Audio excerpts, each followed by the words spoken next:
السلام علیکم۔ ہاں، یہ اچھی انہوں نے تشریح کی ہے محترمہ نے کہ دیکھیے اللہ تعالیٰ بہت ہی غفور الرحیم ہے، اور اللہ تعالیٰ نے جنتیں بنائی ہوئی ہیں اپنے مومن بندوں کے لیے، ماننے والوں کے لیے بنائی ہیں، کوئی فرشتوں کے لیے بھی نہیں ہے، کوئی دوسری مخلوق کے لیے نہیں ہے، انسانوں کے لیے اور جنات میں سے جو مومن ہوں گے ان کے لیے بنائی ہیں۔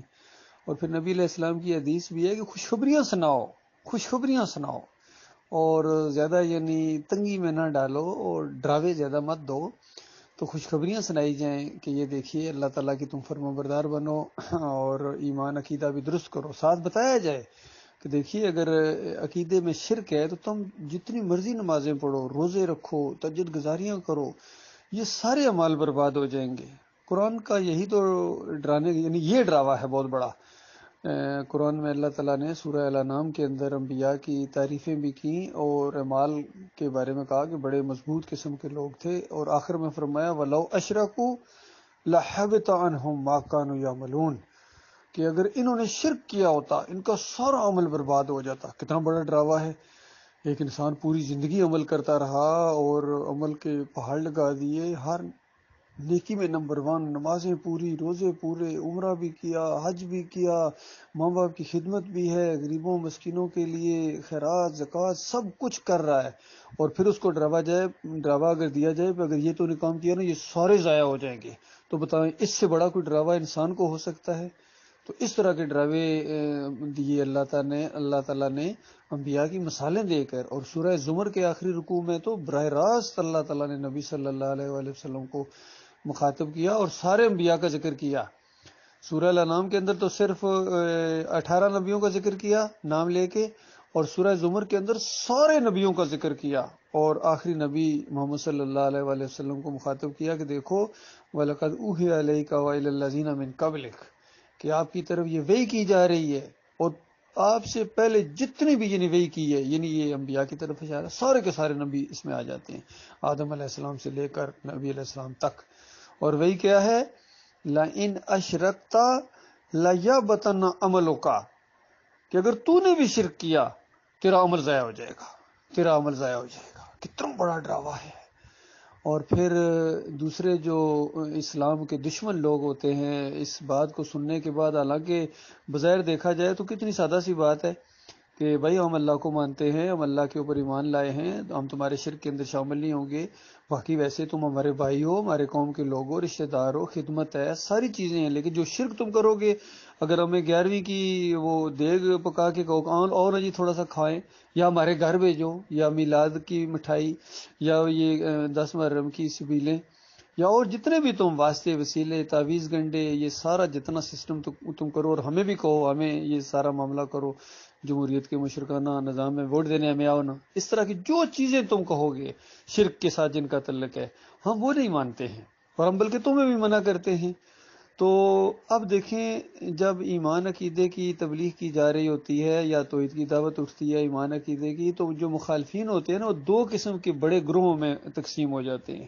ایک تو وہ ہوتے ہیں جو مانتے نہیں ہیں اس بات کو لیکن مخالفت بھی نہیں کرتے ہیں، دشمنی نہیں کرتے ہیں، ان کے ساتھ بہت ہی اچھا رویہ اختیار کرنے کے لیے کہا گیا ہے ایمانداروں کو، ان کے ساتھ بہت زیادہ اچھا رویہ آپ نے کرنا ہے، کیونکہ آپ کے اچھے رویے کی وجہ سے وہ آپ کی طرف آ جائیں گے اور جہنم کی آگ سے بچ جائیں گے، کیونکہ شرک کی وجہ سے تو وہ نہیں بچ سکتے، چاہے کتنے ہی اچھے اخلاق والے ہوں، کتنے ہی نیک پہاڑوں جیسے اعمال ان کے ہوں، لیکن شرک کی وجہ سے وہ جنت نہیں جا سکتے ہیں، ابھی وہ آپ کے ساتھی نہیں بنے ہیں۔ تو آپ کے اچھے رویے کی وجہ سے آپ کی طرف آنے کا چانس موجود ہے۔ اب ایک دوسرا گروہ ہوتا ہے، چاہے وہ قریبی رشتہ دار ہی کیوں نہ ہوں اور بڑے بڑے علماء ہی کیوں نہ ہوں، بڑے بڑے لیڈر ہی کیوں نہ ہوں، وہ اس دعوت کے دشمن بن جاتے ہیں، کیونکہ وہ غلط قسم کے لوگ ہوتے ہیں، بدماش قسم کے لوگ ہوتے ہیں، بے اصولے قسم کے لوگ ہوتے ہیں، کرپٹ قسم کے لوگ ہوتے ہیں، ظلم اور زیادتیاں کرنے والے لوگ ہوتے ہیں، آخرت سے بے خوف لوگ ہوتے ہیں۔ وہ نہیں چاہتے کہ اس طرح کا کوئی سسٹم ہو کہ ہمیں پکڑا بھی جائے، اور یہاں اگر بالفرض ہم بچ گئے تو آگے بھی کوئی ایسی عدالت ہے جہاں نہ سفارش چلے نہ پیسہ چلے، تو ہم اس سسٹم کو نہیں مانتے، کیونکہ وہ سفارش کے ذریعے اپنی جرائم پر پردہ ڈالنے کے یہاں عادی ہیں، پیسہ لگا کے جیلوں سے نکل آتے ہیں یا مقدمہ ہونے نہیں دیتے ہیں، پہلے وکیل خریدے جاتے تھے اب تو جج خرید لیے جاتے ہیں، تو وہ اس سسٹم میں رہ رہے ہوتے ہیں، وہ دشمن بن جاتے ہیں۔ تو اس طرح کی جو دشمنی والا رویہ اختیار کر کے مومنوں کو ستائیں، ماریں، ختم کریں، قتل کریں، علاقے سے نکالیں، ان کے لیے کہا گیا ہے کہ بس تھوڑا سا ہے، چودھری صاحب، راجہ صاحب، سیٹھ صاحب،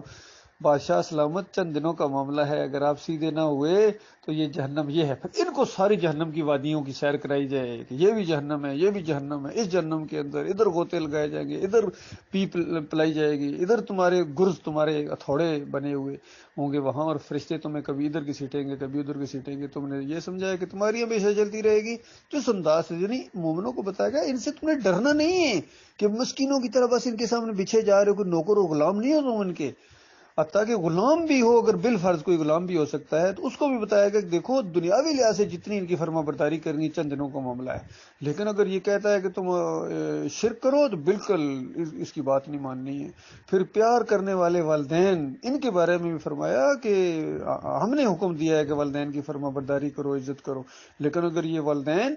یہ شرک کے لیے کہتے ہیں تو ہرگز ان دونوں کی بات نہیں ماننی، اللہ کہہ رہا ہے۔ تو یہ اس انداز سے ایک سارا معاملہ ہے۔ اور آج مسئلہ یہ ہے کہ ہماری قوم اب کس کو کہا جائے نماز پڑھو، تہجد پڑھا کرو، روزے رکھے، عمرے پڑ جائے، کس کو کہا جائے؟ 11ویں کرنے والے، یا رسول مدد کی پکارے لگانے والے، کوئی بریلوی بن گیا، کوئی دیوبندی بنا دیا گیا، کوئی اہل حدیث، کوئی سلفی، وابی، حنفی، اور کیا نام ہے، کوئی سروردی، نقشبندی، چشتی، قادری، گنے نہیں جا سکتے، مسلکوں کے اندر بانٹ کے سب کے اپنے اپنے مدرسے اور شرک اور کفر کی ڈگریاں لے کے باہر نکلتے اور پوری دنیا کو جو گمراہ کر رہے ہیں۔ تو ان کو تو اب نماز کی ضرورت ہی کو نہیں ہے کہنے کی، ان کو تو بالکل توحید کی دعوت ہے، کلمے کی دعوت دی جائے۔ اور نبی علیہ السلام کا طریقہ اگر ہم نے اختیار کرنا ہے تو کیا نبی علیہ السلام نے جب اللہ کا حکم ہوا، نبوت ملی، تو سب سے پہلے ان لوگوں کو کہا کہ نماز پڑھا کرو، بیت اللہ بھی موجود ہے، آؤ چلو نماز، میں تمہیں نماز پڑھایا کروں گا، تو ایسا کہا تھا؟ ہرگز نہیں۔ ان کو شرک کا رد کیا گیا، جو تم لات منات ابل کے سامنے جھکتے ہو، ابراہیم علیہ السلام کو پکارتے ہو، یا ابراہیم کسنی، یا لات بابا، منات بابا،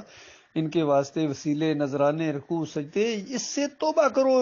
یہ تمہارا بال برابر کچھ تمہارا کام نہیں کرتے ہیں، سب کچھ اللہ کرتا ہے۔ اور تم جانتے بھی ہو کہ جب تمہاری کشتی بمر میں پھنس جاتی ہے، تم سخت مصیبت میں ہوتے ہو، تم اللہ کو پکارتے ہو، وہ اللہ ہی تمہاری مصیبت کو دور کرتا ہے، اور تم پھر سمجھتے ہو کہ ان کی وجہ سے ہوئی ہے، ان کا واسطہ دیا تھا، ان کے ذریعے پکارا تھا۔ چونکہ ہم واقعی ان کے ماننے والے ہیں، ان کی نظر و نیاز بھی کرتے تھے، تو ان کی وجہ سے اللہ نے ہمیں یہ کر دیا ہے۔ یہ عقیدہ شرک ہے، یہ بہت بڑی اللہ کی توہین ہے۔ ان کی وجہ سے نہیں کیا ہے، اس نے خود اپنی وجہ سے کیا ہے۔ وہ مالک ہے تمہارا رب ہے، تم اس سے پیار کر، تمہاری امی سے زیادہ تم سے پیار کرتا ہے، تمہارے ابو سے زیادہ تم سے پیار کرتا ہے۔ تو بتاؤ، ایسے عظیم مالک کو چھوڑ کر تم دوسرے دروں کو، وہ جو قریب ہے، شارک سے زیادہ قریب ہے، عرش پر بیٹھا ہو، پوری کائنات کو دیکھ رہا ہے ہر لمحے، ہر وقت، ہر جگہ سے، تو اس کو چھوڑ کر تم دور جاتے ہو، پیر صاحب کو ملنے کے لیے جاتے ہو، قبر اور مزار کے اوپر چڑھاوا چڑھانے جاتے ہو، اور سمجھتے ہو کہ ہم پکارے یہاں آقا سونے مدینے میں۔ ایسی سماعت پہ لاکھوں سلام۔ ایسی سماعت نہیں، ایسی سماعت اگر مانی جائے تو یہ شرک ہے۔ ایسی سماعت صرف اللہ کی ہے، کسی اور کی نہیں ہے۔ اس انداز سے اس قوم کو سمجھانا ہے، پیار محبت سے ہر انداز اختیار کریں، لیکن یہ بھی ذہن میں رکھیے کہ سب سے زیادہ اخلاق والے نے جب یہ توحید کی دعوت دی تھی، تو اپنا ماحول جو تھا نا، اس ماحول نے نبی علیہ السلام کو اور آپ کے ساتھیوں کو اپنے اندر پھر برداشت نہیں کیا تھا۔ اگر قوم، مشرک قوم آپ کو اپنے اندر برداشت کر رہی ہے تو اس کا مطلب ہے آپ نے توحید کی دعوت دینے کا حق ادا نہیں کیا ہے، یا کہیں میل ملاپ کیا ہے، کہیں تھوڑا سا ساز باز مل ملا کے چلو جی بس، کہیں کوئی ناراض نہ ہو جائے، اور اس طریقے سے اگر ماحول بنایا گیا تو پھر یہ محنتیں ضائع ہو جائیں گی۔ اللہ تعالیٰ غور و فکر کرنے کی توفیق عطا فرمائے۔